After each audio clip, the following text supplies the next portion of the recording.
और अयोध्या में राम जी विवाह करके आए हैं तो अयोध्या की क्या शोभा है, अयोध्या का कैसा वातावरण है।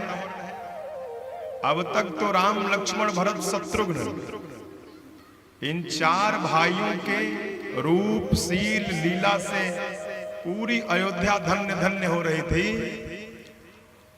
अब तो जगत जननी जगदम्बा साक्षात माता जानकी श्री अवध में पधार चुकी हैं। तो अब भक्ति भी आ गई है और भगवान तो पहले से थे ही। अब भक्ति और भगवान दोनों के आ जाने से अवध की क्या स्थिति है। गोस्वामी जी लिखते हैं, जब ते राम ब्याही घर आए, नित नव मंगल मोद बधाए। जब ते राम ब्याही घर आए, नित नव मंगल मोद बधाए। भुवन चारि दस भूधर भारी, सुकृत मेघ बरसहि सुख बारी। भुवन चारि दस भूधर भारी, सुकृत मेघ बरसहि सुख बारी। रिधि सिधि संपत्ति नदी सुहाई, उमगी अवध अम्बुदे गंगाई। रिधि सिधि संपत्ति नदी सुहाई, उमगी अवध अम्बुदे गंगाई। मणिगणपुर नर नारी सुजाति, सुचि अमोल सुंदर सब भांति। मणिगणपुर नर नारी सुजाति, सुचि अमोल सुंदर सब भांति। सुचि अमोल सुंदर सब भांति। सुचि अमोल सुंदर सब भांति। जिस दिन से राम जी विवाह करके आए, उस दिन से अवध में रोज नया उत्सव है, रोज नया मंगल और रोज नई बधाई। पूरा नगर तभी से उसी दिन से उत्सव में डूबा हुआ है। 14 भुवन रूपी भारी पहाड़ पर पुण्य रूपी मेघ सुख की वर्षा कर रहे हैं। ये 14 भुवन विशाल पर्वत के समान मान लिया जाए। 14 भवन रूपी विशाल पर्वतों पर पुण्य रूपी मेघ सुख रूपी जल की वर्षा कर रहे हैं। संसार में जितनी सुख की नदियां हैं वो सभी महासागर रूपी अयोध्या में आकर के गिर रही हैं। ये वातावरण है अयोध्या का, चारों तरफ आनंद ही आनंद है। और यहीं से अयोध्या कांड प्रारंभ होता है। अब एक मिनट विचार करिए, ये अयोध्या कांड श्री रामचरितमानस जी का हृदय है। श्री रामचरितमानस जी का हृदय है। अयोध्या कांड में त्याग है, प्रेम है, कर्तव्य है, धर्म है, स्नेह है, क्या नहीं है, सब कुछ। अयोध्या कांड जीवन के युवावस्था का नाम है। एक निवेदन कर दूं आपसे, ध्यान पूर्वक सुनेंगे कि जो अयोध्या कांड है वो आपके जीवन की युवावस्था का नाम है। रामचरितमानस में अयोध्या कांड अगर व्यवस्थित हो गया तो पूरा मानस व्यवस्थित होगा। आपके जीवन की युवावस्था व्यवस्थित हो गई तो सब कुछ व्यवस्थित हो गया। अयोध्या कांड में प्रभु विवाह करके घर आए हैं। अयोध्या कांड में ही राम जी गृहस्थ धर्म में प्रवेश किए हैं। अयोध्या कांड में ही कर्तव्य निभाना पड़ा है। अयोध्या कांड में ही राम जी को कठिन परीक्षा देनी पड़ी है। अयोध्या कांड में ही राम जी को सिंहासन छोड़ करके बन जाना पड़ा है। अयोध्या कांड में ही भाई के प्रेम की कसौटी पर खरा उतरना पड़ा है। सब अयोध्या कांड में। अयोध्या कांड गृहस्थ धर्म को व्यवस्थित करता है। एक बार आपने अयोध्या कांड को समझ लिया ठीक ठीक से, तो आपका परिवार व्यवस्थित हो जाएगा, आपका जीवन व्यवस्थित हो जाएगा। अयोध्या कांड का चरित्र अगर आपने समझने का प्रयास कर लिया, सब कुछ व्यवस्थित हो जाएगा। इसलिए अयोध्या कांड के प्रारंभ में पूज्यपाद गोस्वामी तुलसीदास जी ने भगवान शंकर की वंदना की है। भगवान शंकर से बड़ा गृहस्थ इस संसार में कोई नहीं है। विपरीत विचार वालों को लेकर के रहते हैं। उनके जितने घर में सदस्य हैं, किसी का विचार आपस में मिलता नहीं है। न विचार मिलता है, न स्वभाव मिलता है, न गुण मिलता है। सब एक दूसरे के शत्रु स्वभाव से,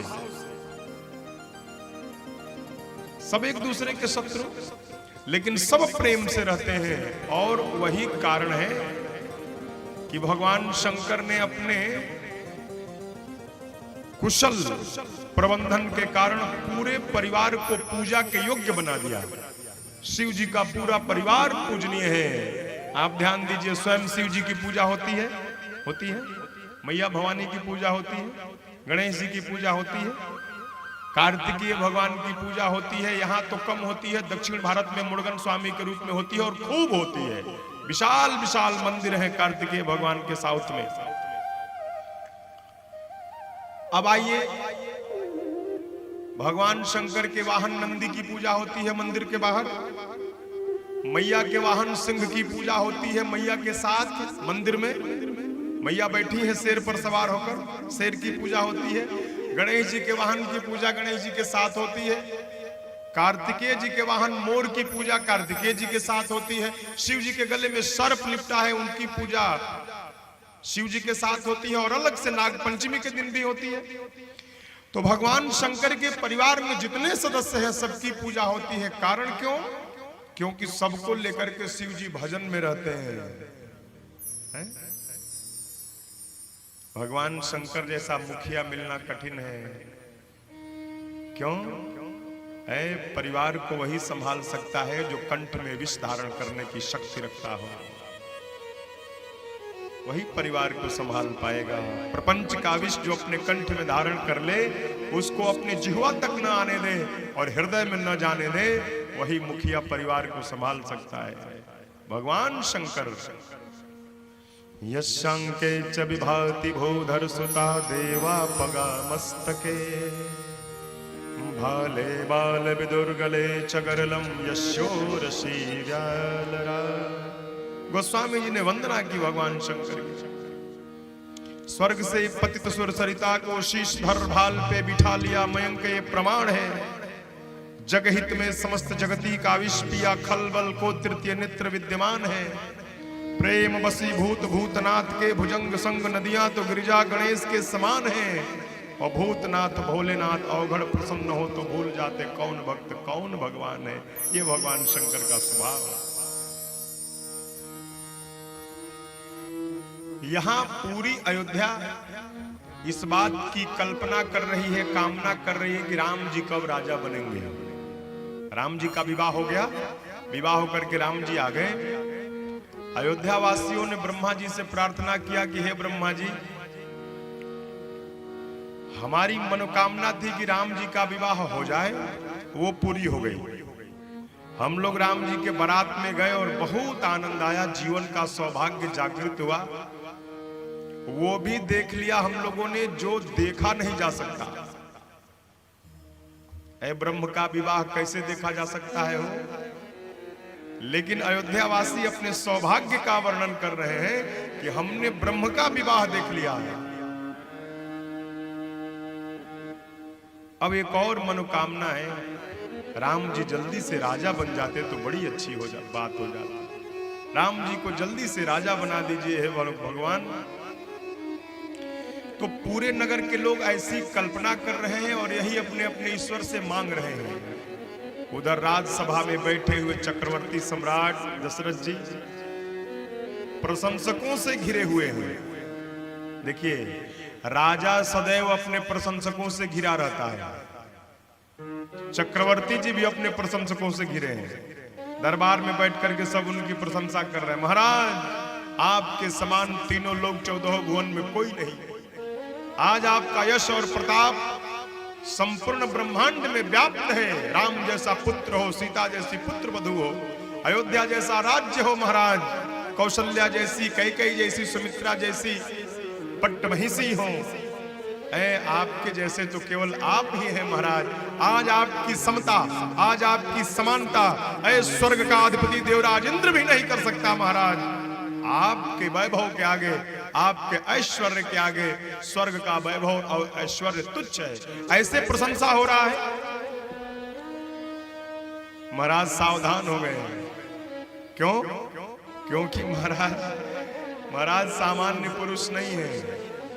जब भी आपकी प्रशंसा हो सावधान हो जाइए और सावधान होकर के विचार करिए कि जो मेरी प्रशंसा हो रही है क्या मैं उसके योग्य हूं? ये प्रशंसा सत्य हो रही है कि असत्य हो रही है? ये फर्जिए में हमको नहीं न चढ़ाया जा रहा है, हम उस लायक हैं कि नहीं? महाराज ने दर्पण उठा लिया, दर्पण उठा करके राजसभा में देखने लगे। किसी भी राजसभा में चक्रवर्ती सम्राट का दर्पण उठा करके अपने को देखना क्या ये शोभा देता है? क्या ये उचित व्यवहार है? दर्पण देखना ही था तो शयन कक्ष से देख करके आए होते। राजसभा में बैठ करके दर्पण देखने का क्या औचित्य बनता है? लेकिन चक्रवर्ती जी ने दर्पण उठा लिया। ये दर्पण कैसा है? ये विवेक का दर्पण है। विवेक रूपी दर्पण में दशरथ जी अपने आप को देख रहे हैं कि ये पूरा दरबार जो मेरी प्रशंसा कर रहा है क्या मैं उसके योग्य हूं कि नहीं। और जब विवेक रूपी दर्पण में अपने आप को देखा तो मुकुट तिरछा हो गया है, मुकुट गिरने वाला है। लेकिन एक भी दरबारी ये नहीं बता रहा है कि महाराज आपका राज मुकुट गिरने जा रहा है।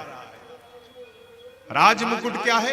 राज मुकुट तो सत्ता है, राज मुकुट सामर्थ्य है। अरे राजा का सत्ता और सामर्थ्य का प्रतीक है राज मुकुट। तिरछा होकर के गिरने जा रहा है।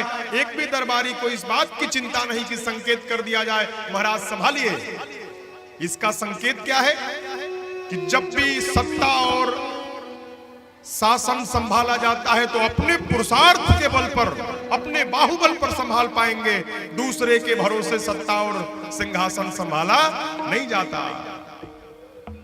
महाराज ने अपने मुकुट को अपने हाथ से ही सम किया, अपने हाथ से व्यवस्थित किया। दरबारियों ने नहीं बताया। उनको क्या मतलब है? मुकुट गिरता है गिर जाए, फिर जिसके शीश पर चढ़ेगा उसकी प्रशंसा करेंगे। ये मुकुट जिसके शीश पर रहेगा उसकी प्रशंसा करेंगे। हमको क्या? हमको तो दरबारी रहना है, राजा तो हम बनेंगे नहीं। लेकिन चक्रवर्ती जी ने उस मुकुट को अपने हाथों से सम किया और मुकुट सम करते समय कानों के पास श्वेत बाल दिखाई दिए और उन श्वेत केशों को देखकर महाराज दशरथ समझ गए अब समय आ गया कि अपना सब कुछ राम को सौंप करके वानप्रस्थ जीवन में चला जाऊं। जाकर के मन में तपस्या करूं। राम अब इस योग्य हो गए हैं कि वो राज्य संभाल सकते हैं। अच्छा एक बात बताऊं, जिसको उपदेश लेना होता है ना वो बाल से भी उपदेश ले लेते हैं। यहां बाल में श्लेष है, ये भी बाल है और ये भी बाल है। तो जिसको उपदेश लेना होता है वो बाल से भी ले लेते हैं और नहीं लेना होता है वो वृद्ध से भी नहीं लेते, नहीं लेंगे। दशरथ जी ने बाल से ही उपदेश ले लिया मानो। अच्छा ये कानों के पास के ही बाल क्यों सफेद हुए? मानो ये बाल कान में कहना चाहते हो कि राजन हम तब भी बाल थे जब तुम बाल थे, हम अब भी बाल हैं जब तुम वृद्ध हो गए। लेकिन हमने तो अपना रंग बदल लिया, तुम अपना रंग कब बदलोगे? तुम राजा से सन्यासी कब बनोगे? राजा ही रहोगे क्या हमेशा? समय आ गया, राम को सब कुछ सौंप दो। इस विचार के साथ महाराज सिंहासन से उतरे हैं और सीधा गुरुदेव भगवान वशिष्ठ जी के पास आए और गुरुदेव भगवान से प्रार्थना किए कि हे गुरुजी, राम जी सब प्रकार से सब योग्य हो गए हैं, कृपा करके राम को युवराज बना दीजिए। मेरे हृदय में यह पूर्ण विश्वास है कि राम प्रजा की उम्मीद पर सत्य सत्य उतरेंगे। राम को प्रजा भी प्रेम करती है, परिषद भी प्रेम करती है, मंत्रिमंडल भी प्रेम करता है, मुनिमंडल भी प्रेम करता है, विप्रमंडल भी प्रेम करता है। राम से तो सभी प्रेम करते हैं गुरुदेव। राम के आचरण की हर सदैव चारों तरफ प्रशंसा ही होती है। इसलिए मैं आपसे निवेदन कर रहा हूं कि राम को युवराज बना दीजिए। महाराज ने कहा, हे दशरथ जी, आप ऐसा नहीं कहेंगे तो कौन कहेगा। आपने संतों की सेवा, ब्राह्मणों की सेवा, गौ की सेवा, अतिथि की सेवा की है। आप धर्म की धूलि को धारण करते हैं। हे सूर्यवंश के सूर्य, आपकी ये भावना, आपका ये विचार सर्वथा सत्य है। राम को अवश्य युवराज बनना चाहिए। तो शीघ्र बताइए कब बनाया जाए, वो मुहूर्त बताइए जब राम का अभिषेक हो। तो वशिष्ठ जी तो त्रिकालदर्शी हैं, वो जानते हैं कि राम को अभिषेक बनाने का, राम को राजा बनाने का अवसर अभी आया नहीं है। लेकिन फिर भी गुरुदेव भगवान ने कहा, राजन